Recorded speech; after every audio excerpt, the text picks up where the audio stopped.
trusted news source, ABC6 News at Noon. Good afternoon, everyone. Thanks for joining us. We begin with news new at noon today. A vandalism investigation in downtown Providence. Amtrak police trying to track down 7 people responsible for spray painting signs inside the Providence train station. These are images from Saturday just after 2 in the morning. Police say the 6 males and 1 female jumped the fence to get onto the platform area where they caused hundreds of dollars in damage. Police say footage shows the group headed to Providence Place Mall, which also reported damage. We'll have the latest details on this story starting on ABC6 News, first at 4. And now to new details at noon on the Rhode Island State Trooper hit on the highway overnight.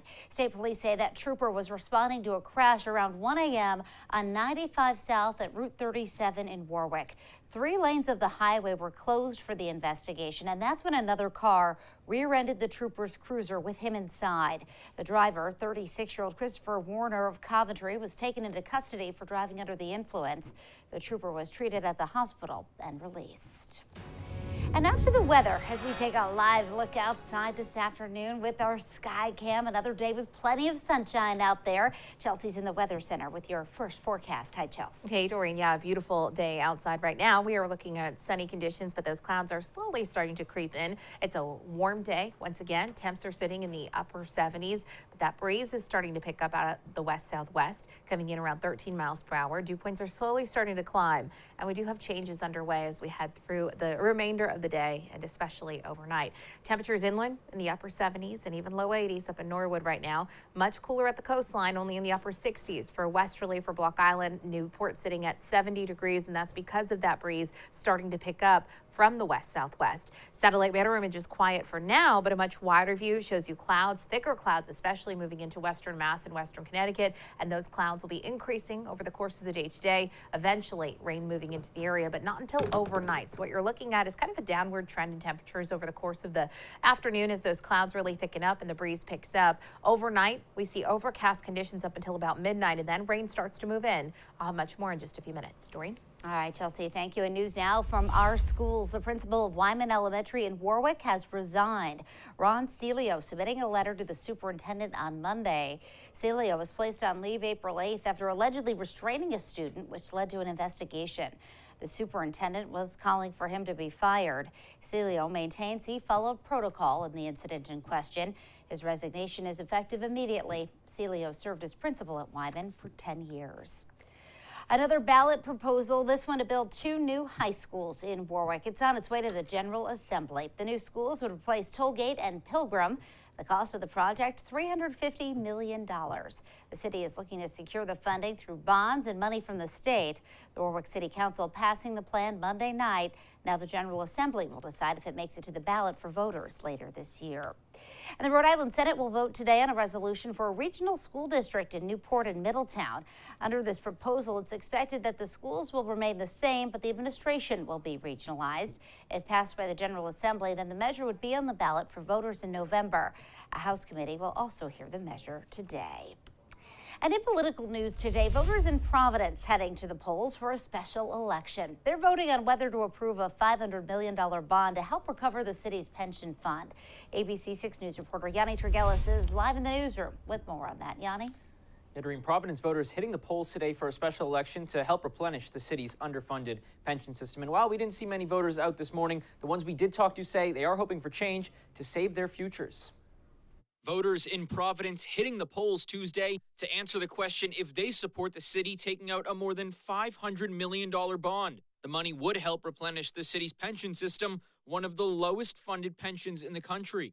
It does feel like a gamble because seems like we're heading into a recession. Like I had to vote yes because we have to try something. Several voters we spoke with Tuesday say they are voting yes in hopes of saving their pensions that have seemingly been forgotten about over the past few decades. I want to keep the pension, the pension fund funded, so I'll have a pension when I retire, as well as, the rest of the workforce, If residents vote no, the city risks heading into a further downward spiral, which could lead to tax hikes and job cuts. And if the vote passes, the city will work to pay a $515 million bond over a 25-year period. So we're trying to address this and give us some breathing room so we can mitigate the annual payments, but also provide the city services the people deserve. The special election non-binding, meaning voters will not make the final decision. That will come down to Mayor Jorge Elorza and Council President John Iglozi. Iglozi discussing the funding structure of the bond, which will be paid off annually for more than 2 decades. The money gets issued, puts into the system, gets invested, you get another return, and then every year the city pays that pension bond or mortgage payment off. And the polls are open until 8 o'clock tonight. Mayor Elorza and Council President Iglozi are expected to vote yes on the non-binding vote. In the newsroom, Yanni Trigelis, ABC6 News. All right, Yanni, thank you. A North Kingstown couple now facing multiple animal cruelty charges after dozens of animals were seized from their home. According to the RISPCA, North Kingstown police responded to a domestic dispute at a large farm. And when they got there, police noticed many of the animals were in bad shape. They contacted the RISPCA and a horse had to be euthanized. In total, they seized 10 dogs, 9 goats, 14 horses, and dozens of chickens and ducks. Well, a big move from the Bruins yesterday. The Bees moving on from Bruce Cassidy, firing the head coach last night after 6 seasons with the team and 14 years with the organization. He was the P Bruins coach for 8 years before taking over the job in Boston. And he enjoyed a lot of success, bringing the Bees to the playoffs in all of his 6 seasons and bringing them just 1 win shy of a Stanley Cup in 2019. GM Don Sweeney saying in a release he felt the team would benefit from a new voice. And the Celtics are back home as the finals shift to Boston. The series now even at 1 game apiece. The story in Game 2 for Boston was another bad third quarter, which has really been an Achilles heel for this team. The Warriors won big at home, 107-88. So the series now at the Garden. Game 3 is tomorrow night. Tip-off at 9 p.m. Coming up next on ABC6 News at noon, a teacher inside the school in Uvalde shares his story about those horrifying moments when a gunman opened fire. Plus, as Top Gun soars at the box office, the movie company is being sued over the storyline. And later, he is one friendly dog. Meet Red in today's Pick of the Litter.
Back now with our continuing coverage of the Texas school shooting massacre and an ABC News exclusive.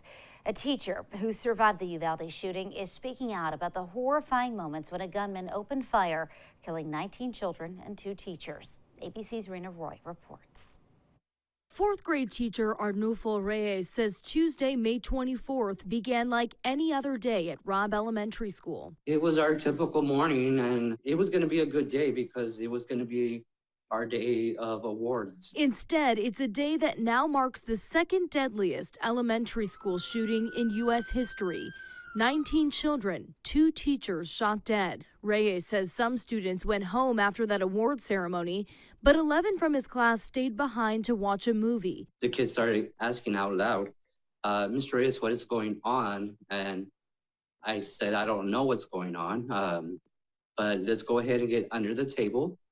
Get under the table and act like you're asleep. The gunman entered classroom 112 at 11:33 a.m., then made his way into 111 through a connecting door. The 17-year veteran telling his story for the first time as he recovers in the hospital from multiple gunshot wounds. I told my kids to act like they're asleep, so I'm gonna act like I'm asleep also. And I prayed and prayed that I would not hear none of my students talk. Over the next 77 minutes, there were multiple calls to 911 before Border Patrol went into the classroom and killed the gunman. Did you feel abandoned in that moment by police, by the people who are supposed to protect you? Absolutely. You have a bulletproof vest. I had nothing. You're supposed to protect and serve. There is no excuse for their actions, and I will never forgive them. The Texas Department of Public Safety and Rhode Elementary School did not respond to requests for comment. Reyes tells ABC he'll dedicate the rest of his life to honoring his students and colleagues who were killed and making change. When it comes to gun control, he says he's not against gun ownership, but is advocating for a higher age limit for gun purchases. Rena Roy, ABC News, New York. Well, coming up next, behind the lawsuit against the makers of Top Gun, why the studio is being taken to court. We'll check back in with Chelsea for another look at the afternoon forecast when we come back.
In entertainment news today, a legal firefight over the new Top Gun Maverick movie that's flying high with moviegoers around the globe. Paramount Pictures now slapped with a copyright infringement lawsuit. ABC's Kelly Hartung has more. Here we go. In 3, 2, 1. It's quickly become one of the biggest blockbusters of the year. Top Gun Maverick. Having any fun yet? But this morning, a major lawsuit slamming Paramount Pictures. The son and the widow of the author of the magazine article which inspired the original 1986 Top Gun. Claiming Paramount failed to acquire the rights to the article about an elite Navy fighter squadron before releasing what they call the derivative sequel. According to court documents, Paramount bought the exclusive motion picture rights to the magazine story just after it was published in 1983 and credited the author in the 1986 film. But that copyright expired in 2020, which the suit claims was well before the second film was completed. Paramount fighting back over the charges, telling ABC News, "These claims are without merit, and we will defend ourselves vigorously." The civil lawsuit now demanding a jury trial, seeking an unspecified amount in damages and an injunction to stop distribution of Maverick and any future movies in the franchise. 36 years after Tom Cruise's first high-flying adventure captivated fans, I feel the need for speed. the bona fide hit sequel already raking in more than $500 million and counting globally at the box office. A big boon to theaters and Paramount. It's actually pretty unprecedented how well this movie is doing. This is definitely, at least theatrically, Paramount's giant play for the year. It's a movie that could be Tom Cruise's first billion-dollar movie worldwide. And all of Top Gun's success has fans already buzzing with hopes for a third installment. Producers have said there's nothing immediately in the works, but they do hope to ride this wave. That was the feeling, at least until this lawsuit threatened to ground that effort. Kaylee Hartung, ABC News, Los Angeles. And now, your ABC6 Storm Tracker weather with meteorologist Chelsea Priest. If you're stuck inside right now, I hope you can get some time outside today because we do have changes that'll be slowly moving in the next 12 to 24 hours. What you're looking at already is kind of that filtered sunshine, not quite a bright blue sky over southern New England. You're going to start to see those clouds rolling in for the remainder of the afternoon. They're going to be thickening up as we head through the later part of the afternoon, and then overnight we do have rain coming into southern New England. Now inland spots away from the breeze coming in off the water in the upper 70s, 78 in Providence right now. 76 in Smithfield, 80 in Norwood, 79 up in Boston. But you can see along the coastline, those temperatures are only in the upper 60s and low 70s. And that's with the clouds increasing and also this breeze picking up. The wind is going to continue to pick up ahead of an approaching frontal system. Right now, sustained 10 to 15 miles per hour. It's not overly windy outside today, but a few gusts are starting to pop up, 20 to 25 miles per hour. And we're going to stick with this breeze from the southwest to the south as the rest of the afternoon goes on, still gusting around 20 to 25 miles per hour. With that wind from the southwest, not only does it keep us cooler at the coastline, it also starts to increase that muggy factor. So when we talk about dew points, we're looking at dew points coming into the upper 50s and low 60s. This isn't overly humid. It's not overly oppressive, but you're noticing a little bit of a change in how we're feeling outside, especially along the coastline compared to yesterday afternoon. And that's going to be the case for the remainder of the night into tomorrow, into Thursday as well, before a cold front comes through and finally drops those dew points significantly as we head into Friday and the start of the weekend. This is going to come along with rain. We have two low pressure systems that'll be impacting us in the coming days. What we're looking at outside right now is sunshine, but the clouds are starting to roll in. Very thin clouds at first. These thicker clouds starting to push into parts of western Mass and western Connecticut, and we'll continue to see clouds increasing as we head through the afternoon. But again, this first frontal system, the rain doesn't get here until sometime after midnight. You'll start to see some scattered showers developing, and then tomorrow morning, some heavier rain and isolated rumbles of thunder will be possible. Going through things hour by hour, you have a lot of clouds outside for the afternoon, the later part of the afternoon especially, and into the evening hours. You start to see shortly after midnight some scattered rain showers coming into the area, and then into early tomorrow morning, you see those little cells popping up where we may get some heavier downpours and some isolated rumbles of thunder as we head through the start of the day tomorrow.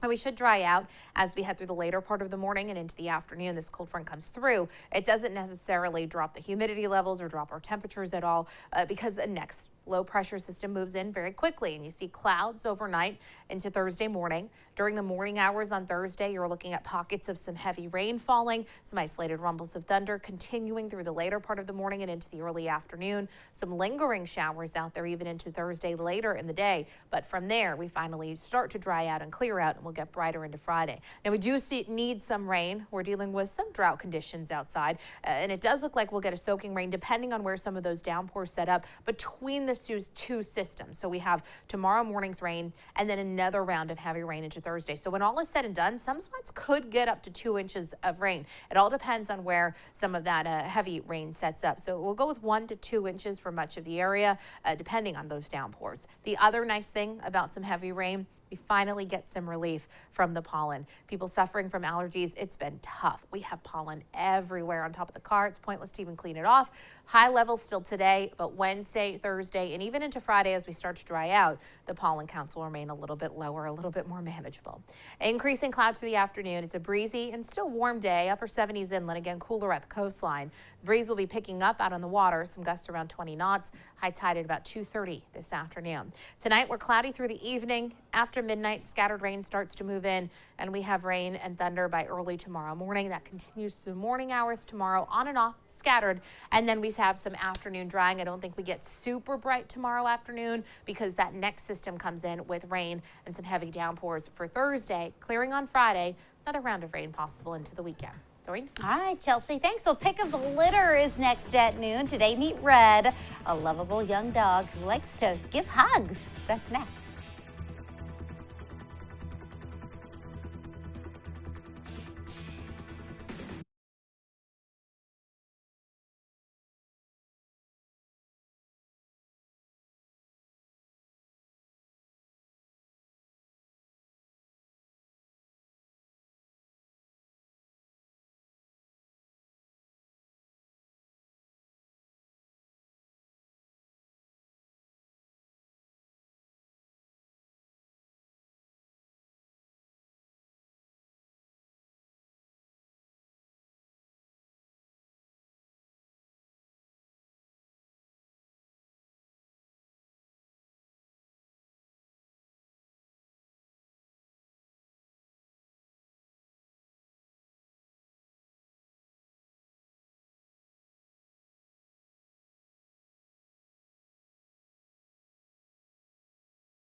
Pick of the Litter, brought to you by Moriarty's Invisible Fence.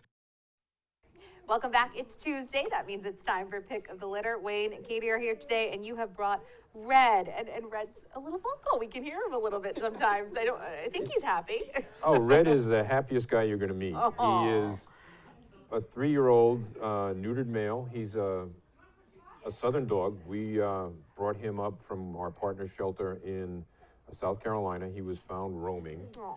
And he is a lovable guy. We've had experience with him. He seems to be good with just about everyone. Sure. He's However, my caveat with Red, we should call him Houdini. He has escaped from everything that we have. Now, not necessarily in a malicious way. He just wants to be with people. Okay. If there are people anywhere, but I don't want to sugarcoat this. He's escaped from a 10-foot exercise pen.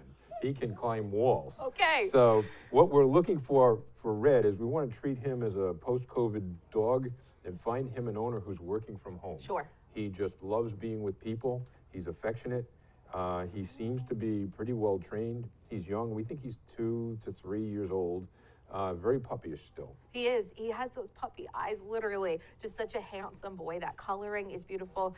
He must be kind of a mix of a few different things, right? Yeah, we think he's, retrieverish He's got that golden color, but we're not exactly sure. Okay. But if you're interested in red and you come to the RESPCA, you may want to ask for him by name. Okay. Because of his escape abilities, we have him in the back Okay. in our more secure holding area. Oh my gosh, okay. Now, we can get him once he gets out, but he's a great dog. Okay, so you need to ask for Red by name, and you can do that by either visiting RSPCA. You can give them a call as well at 401-438-8150. Also on the website, the Ambassador Dog contest is going on until June 20th, so you can find more information there. Thank you. All right, thanks guys. Have a good one.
Oh, we are still enjoying that sunshine out there right now. A little bit longer.